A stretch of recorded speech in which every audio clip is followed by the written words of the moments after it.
আসসালামু আলাইকুম প্রিয় শিক্ষার্থীবৃন্দ, আশা করি প্রত্যেকেই ভালো আছো। আজকে আমরা কম্পিটিং সেন্টেন্স নিয়ে কথা বলবো, যে টপিক্সটি অত্যন্ত গুরুত্বপূর্ণ। এসএসসিতে যারা পড়ছো এবং ইন্টারমিডিয়েটে যারা পড়ছো সবার জন্যই এটি খুবই গুরুত্বপূর্ণ। মোস্ট অফ দ্য স্টুডেন্ট এটা থেকে কমপ্লিট যে নাম্বারটা পাওয়ার কথা সেটা পায় না। এটার মূল কারণ হচ্ছে মূলত মিনিংস না জানার কারণে।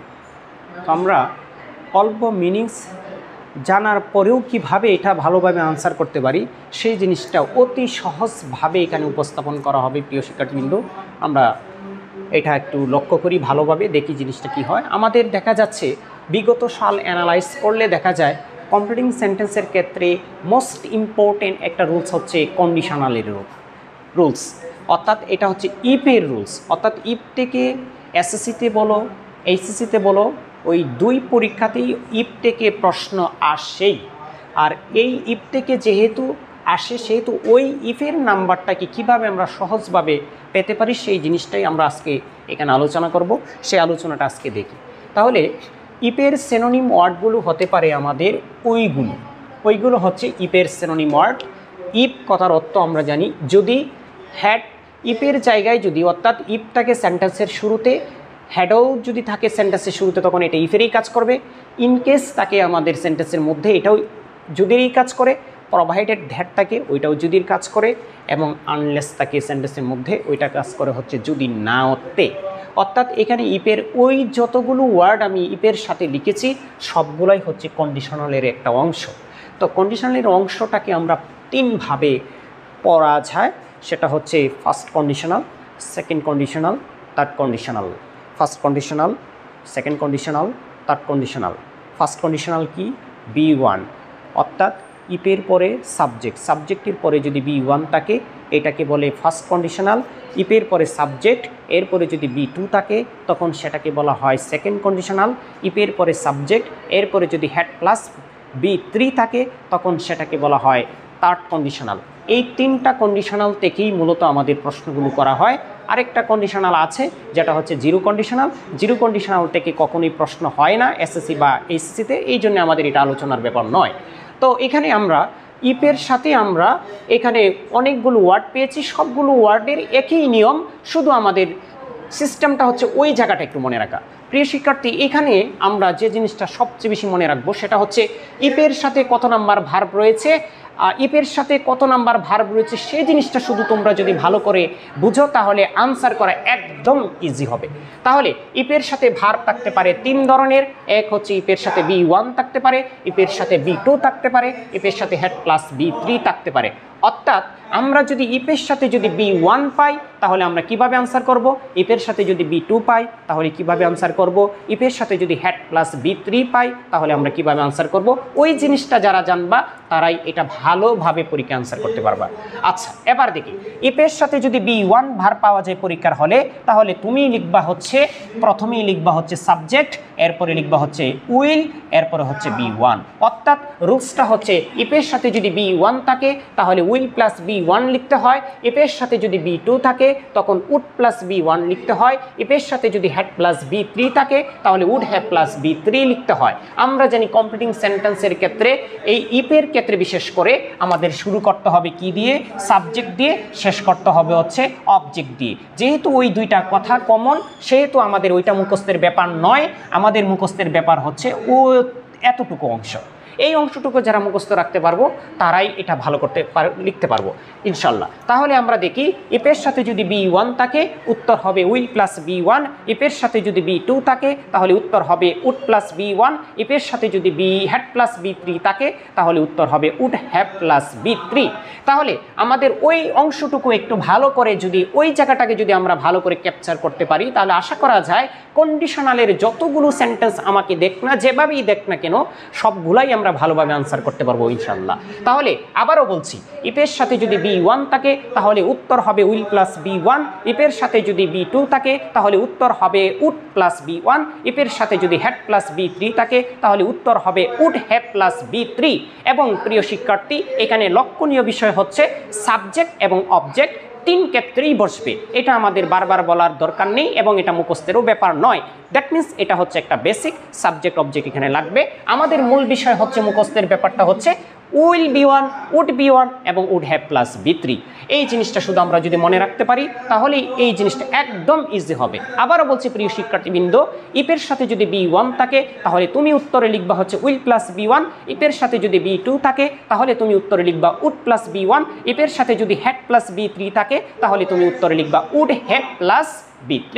তাহলে আমাদের ওই জিনিসটা এখানে আমাদের সহজ হয়ে যাবে। তাহলে আমরা একটু উদাহরণের মাধ্যমে জিনিসটা একটু ক্লিয়ার করি। এখানে লেখা আছে if you work hard, if you work hard. ইফের সাথে দেখো কত নাম্বার ভার্ব রয়েছে, এখানে ভার্ব রয়েছে হচ্ছে বি1 অর্থাৎ বি1।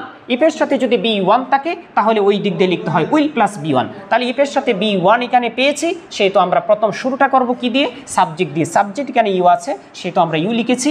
এরপরে হচ্ছে বি1 থাকলে উইল লিখতে হয় আর উইলের সাথে বি1 লিখতে হয়। তাহলে বি1 এর সাথে আমরা কি লিখলাম, বি1টা লিখলাম আমরা শাইন, আর অবজেক্টের অংশটুকু দিলাম হচ্ছে ইন লাইফ। আমরা জানি শাইনের পরে ইন লাইফটা ম্যাচ করে, এই জন্য ইন লাইফ লিখলাম। অর্থাৎ এখানে লিখলাম প্রথমেই লিখলাম সাবজেক্ট, এরপরে ওয়ার্ক আছে বি1, বি1 এর জন্য উইল লিখতে হবে। আর উইলের পরে আমরা জানি প্রিয় শিক্ষার্থীবৃন্দ আমরা বি1 লিখতে হয়, তাই আমরা শাইন লিখলাম বি1। এরপরে অবজেক্টের অংশটুকুতে আমি লিখলাম হচ্ছে ইন লাইফ। অর্থাৎ তুমি যদি কঠোর পরিশ্রম করো তাহলে কি করবে, তুমি যদি কঠোর পরিশ্রম করো তাহলে কি হবে বা কি করবে, এইটা যে প্রশ্ন করলেই আমাদের বি1টা কি হবে সেটা চলে আসবে।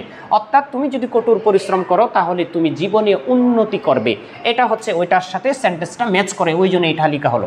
এরপরে যাচ্ছি 2 number, if I had much money. আমার যদি প্রচুর টাকা থাকতো, তার মানে দেখো এখানে ইফের পরে কত নাম্বার ভার পেয়েছি, হ্যাড পেয়েছি। এটার মধ্যে অনেক স্টুডেন্টসরাই একটু ভুল করে, সেটা হচ্ছে আমরা যখন পড়ি হ্যাড প্লাস বি3 থাকলে উড হ্যাভ প্লাস বি3 হয়, সেই জিনিসটা বোঝার কারণে হেড পাওয়ার সাথে সাথে উড হ্যাভ লিখে ফেলি। কিন্তু না, এটা আমাদের একটু বুঝতে হবে হেডের পরে বি3 আছে কিনা। হেড থাকলে শুধু উড হ্যাভ হবে, ব্যাপারটা এরকম নয়, হেডের পরে অবশ্যই বি3 থাকতে হবে। এখানে দেখো প্রিয় শিক্ষার্থীবৃন্দ, হেডের পরে বি3 নেই, হেডের পরে আছে মাছ মানি। মাছ মানি এখানে ভার্ব নয়, তাই এখানে হেড হচ্ছে 2 নাম্বার ভার্ব। হেড হচ্ছে 2 নাম্বার বার, সেহেতু ইফের পরে যেহেতু আমরা 2 নাম্বার বার পেয়েছি সেহেতু আমরা লিখব উড প্লাস বি1।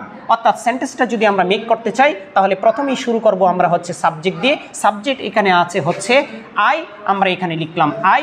এরপরে হচ্ছে বি2 এর জন্য আমরা লিখব উড, আর উডের পরে বি1 হয়, তাই আমি লিখলাম হচ্ছে হেল্প। এরপর অবজেক্ট হিসাবে আমি ব্যবহার করলাম হচ্ছে দ্য ফর। অর্থাৎ আমার যদি প্রচুর টাকা থাকতো তাহলে আমি দরিদ্রদেরকে সাহায্য করতাম, সেন্টেন্সটা হচ্ছে এইটা। এরপরে যাচ্ছি আমরা 3 নাম্বার। আমরা জানি ইফের পরিবর্তে হ্যাডও থাকতে পারে।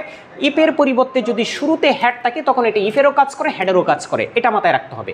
ইফের পরিবর্তে যদি শুরুতেই হ্যাড থাকে এটা হ্যাডেরও কাজ করে, ইফেরও কাজ করে, দুইটারই কাজ করে। তাহলে এখানে হ্যাডটা হচ্ছে হ্যাডের নিজেরও কাজ করছে এবং ইফেরও কাজ করতেছে। তার মানে ব্যাপারটা কি দাঁড়ালো, ইফে এখানে মনে মনে ইফ আছে এবং এই হি এর পরে আবার এই হ্যাডটা মনে মনে আছে। তার মানে হেডের পরে কত নাম্বার বার, 3 নাম্বার বার। তার মানে হেডের পরে কত নাম্বার বার, 3 নাম্বার বার। প্রিয় শিক্ষার্থীবৃন্দ, ওই জিনিসটা একটু ভালো করে আমরা লক্ষ্য করি যে এখানে হ্যাডটা কয়টা কাজ করতেছে, এখানে হ্যাডটা 2টা কাজ করতেছে। একটা হচ্ছে ইফেরও কাজটা করে দিচ্ছে এবং হ্যাড তার নিজের কাজটাও করছে। তার মানে ইফ এখানে দেখা যাচ্ছে ইফ মনে মনে আমরা ধরে নিলাম এখানে ইফ এবং সে হেডেরও কাজ করতেছে। তার মানে হেডের পরে কত নাম্বার ভার পেয়েছি, 3 নাম্বার। গণ হচ্ছে 3 নাম্বার বার। তার মানে ইফের পরে যদি আমরা হ্যাড প্লাস বি3 পাই সেক্ষেত্রে রুলস হচ্ছে উড হ্যাভ প্লাস বি3 হয়। তাহলে আমরা সেন্টেন্সটা যদি লিখতে চাই তাহলে প্রথমেই আমরা শুরু করব কি দিয়ে, সাবজেক্ট দিয়ে। সাবজেক্ট এখানে হি ছিল, আমি হি লিখলাম। এরপরে হেডের পরে যেহেতু বি3 আছে সেহেতু আমরা উড হ্যাভ লিখবো। এরপরে ভার্ব হিসেবে আমরা 3 নাম্বার ভার্ব টক, এখানে 3 নাম্বার ভার্ব লিখলাম, এরপর অবজেক্ট লিখলাম। তার মানে এখানে বাংলাটা হচ্ছে had he gone here, had he gone here, সে যদি এখানে আসতো, হ্যাড হি গন হিয়ার, সে যদি এখানে যাইতো, সে যদি সেখানে যাইতো, সে যদি সেখানে যাইতো। প্রিয় শিক্ষার্থীবৃন্দ, এটা একটু সেন্টেন্সটা আমাদের একটু কারেকশন করতে হবে।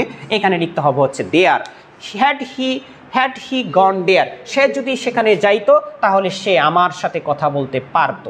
তার মানে সাবজেক্ট দিলাম হি, এরপরে দিলাম হচ্ছে উড হ্যাভ, এখানে হেডের পরে বি3 থাকার কারণে আমরা দিয়ে দিলাম উড হ্যাভ, এরপরে ভার্ব 3 নাম্বার হিসেবে আমি নিলাম হচ্ছে টক, এরপর অবজেক্ট হিসেবে আমি ব্যবহার করলাম টু মি। অর্থাৎ প্রিয় শিক্ষার্থীবৃন্দ, এখানে লেখা আছে হ্যাড হি গন দেয়ার, সে যদি সেখানে যেত সে আমার সাথে কথা বলতে পারতো। He would have talk to me, সে আমার সাথে কথা বলতে পারতো। এবার লাস্ট সেন্টেন্স দিয়ে আমরা উদাহরণটা দেখি, তাহলে সেটা হচ্ছে আনলেস ইউ রিড রেগুলারলি, যদি না তুমি নিয়মিত পড়ো, যদি না তুমি নিয়মিত পড়ো, তার মানে ইপের পরিবর্তে আনলেসও থাকতে পারে। এখানে 4টা ওয়ার্ডই হচ্ছে পজিটিভ অর্থ প্রকাশ করে, কিন্তু একমাত্র হচ্ছে আনলেসটা নেগেটিভ অর্থ প্রকাশ করে। এখানে হচ্ছে তুমি যদি নিয়মিত পড়াশোনা না করো তাহলে তোমার কি হবে, তুমি যদি নিয়মিত পড়াশোনা না করো তাহলে তোমার কি হবে। প্রথমে আমরা প্রিয় শিক্ষার্থীবৃন্দ ইউ নিয়ে নিলাম, ইউ আছে, এরপরে হচ্ছে আমাদের ইপের সাথে অর্থাৎ আনলেসের সাথে কত নাম্বার ভার, আনলেসের সাথে 1 নাম্বার ভার, 1 নাম্বারের জন্য আমাদের অর্থাৎ বি1 এর জন্য আমরা উইল নিয়ে নিব। এরপরে যেহেতু এই দিক দিয়ে আমাদের বলছে যদি তুমি নিয়মিত পড়াশোনা না করো তাহলে তুমি কি করবে, তুমি পরীক্ষায় ফেল করবে, তার মানে you will fail in the exam. প্রিয় শিক্ষার্থীবৃন্দ, আমাদের কন্ডিশনাল সেন্টেন্সের ক্ষেত্রে ওই 3টা সেন্টেন্স যদি আমরা ভালো করে পারি তাহলে এখান থেকে আশা করা যায় 1 নাম্বার 100% কনফার্ম তোমরা সবাই পাবে। এবং ইন্টারমিডিয়েটে যারা আছো ওদের থেকে এখানে দেখা যায় কন্ডিশনাল থেকে 2টা সেন্টেন্সও দিতে পারে, আবার 3টা সেন্টেন্সও দিতে পারে। অ্যাটলিস্ট আমরা একটা সেন্টেন্স অবশ্যই পাবো। প্রিয় শিক্ষার্থী, এখন আমরা আবারও একটু ফিডব্যাকে যাচ্ছি, সেটা হচ্ছে কন্ডিশনাল হচ্ছে 3 প্রকার। কন্ডিশনাল হচ্ছে 3 প্রকার। এক, ইপের পরে যদি বি1 থাকে তখন এটাকে ফার্স্ট কন্ডিশনাল বলা হয়। ইপের পরে যদি বি2 থাকে তখন এটাকে সেকেন্ড কন্ডিশনাল বলা হয়। ইপের পরে যদি হ্যাড প্লাস বি3 থাকে তখন এটাকে থার্ড কন্ডিশনাল বলা হয়। আমাদের জিরো কন্ডিশনাল এখানে আছে, জিরো কন্ডিশনাল পরীক্ষা আসে না, এই জন্য এটা আমাদের আলোচনার অংশ নয়। এরপরে হচ্ছে আমরা উত্তরে যদি করতে চাই সেক্ষেত্রে ইপের সাথে যদি বি1 থাকে, প্রিয় শিক্ষার্থী ওই জিনিসটা শুধু একটু মনে রাখবা তোমরা, ইপের পরে যদি বি1 থাকে তাহলে উত্তরে লিখতে হবে উইল প্লাস বি1। ইপের পরে যদি বি2 থাকে তাহলে উত্তরে লিখতে হবে উড প্লাস বি1। ইপের পরে যদি হ্যাড প্লাস বি3 থাকে তাহলে উত্তরে লিখতে হবে উড হ্যাভ প্লাস বি3। প্রিয় শিক্ষার্থীবৃন্দ, ধারাবাহিক ক্লাসের জন্য তোমাদেরকে আমন্ত্রণ রইল এই পেজটিতে, তোমরা সঙ্গেই থাকো, যুক্ত থাকো। আসসালামু আলাইকুম।